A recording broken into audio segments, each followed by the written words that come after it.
ହେଉଛି ସାଗର ସାମଲ। ମୁଁ ସରକାରୀ ଉଚ୍ଚ ବିଦ୍ୟାଳୟ ଦେଉଳାରେ ପାଠ ପଢ଼େ ଏବଂ ଶ୍ରେଣୀ ଛାତ୍ର ଅଟେ। ଆଜି ମୁଁ ସୁଷମ ଖାଦ୍ୟ ବିଷୟରେ ଗୋଟିଏ ପ୍ରକଳ୍ପ ତିଆରି କରୁଛି, ଯାହାକି 1 ରୁ 16 ବର୍ଷ ପିଲାଙ୍କ ପାଇଁ ସେମାନେ କେତେ ପରିମାଣରେ ଖାଇଲେ ସୁସ୍ଥ ହୋଇ ରହିବେ। ପ୍ରଥମେ ବୁଝି ଆମେ ସୁଷମ ଖାଦ୍ୟ କହିଲେ କ'ଣ? ସୁଷମ ଖାଦ୍ୟ ହେଉଛି ଯେଉଁ ଖାଦ୍ୟରେ ସଠିକ୍ ପରିମାଣରେ ସମସ୍ତ ପ୍ରକାର ପୋଷକ ଥାଏ, ତାହାକୁ ଆମେ କହିବା ସୁଷମ ଖାଦ୍ୟ। ତାହେଲେ ଆମେ ଜାଣିବା ଯେ 1 ରୁ 16 ବର୍ଷ ପିଲା ସ୍କୁଲ ଷ୍ଟେଜ୍ ମଧ୍ୟରେ ପିଲାଙ୍କୁ କେତେ ପରିମାଣ ଖାଇଲେ ସେମାନେ ସୁସ୍ଥ ହୋଇ ରହିବେ ଏବଂ ସେମାନଙ୍କୁ କୌଣସି ରୋଗ ହୋଇବନି। ତାହେଲେ ମୁଁ କହିବି 5 ରୁ 10 ବର୍ଷ ମଧ୍ୟରେ ପିଲାଙ୍କୁ ପୁଷ୍ଟିସାର କେତେ ପରିମାଣ ଦରକାର ମୁଁ ଦେଖାଉଛି ଆପଣଙ୍କୁ।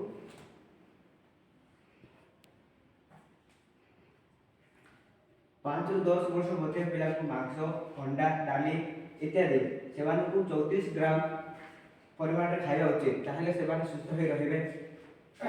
ତାହା ସହିତ ଆମକୁ ଆମ ମନକୁ ସଞ୍ଜତ କରି ରଖିବାକୁ ପଡ଼ିବ ଏବଂ ନିତିଦିନ ବ୍ୟାୟାମ ଏବଂ ଯୋଗା କରିବା ଦ୍ୱାରା ଆମ ମନ ଏବଂ ଆମ ଶରୀର ବି ସୁସ୍ଥ ରହିବ।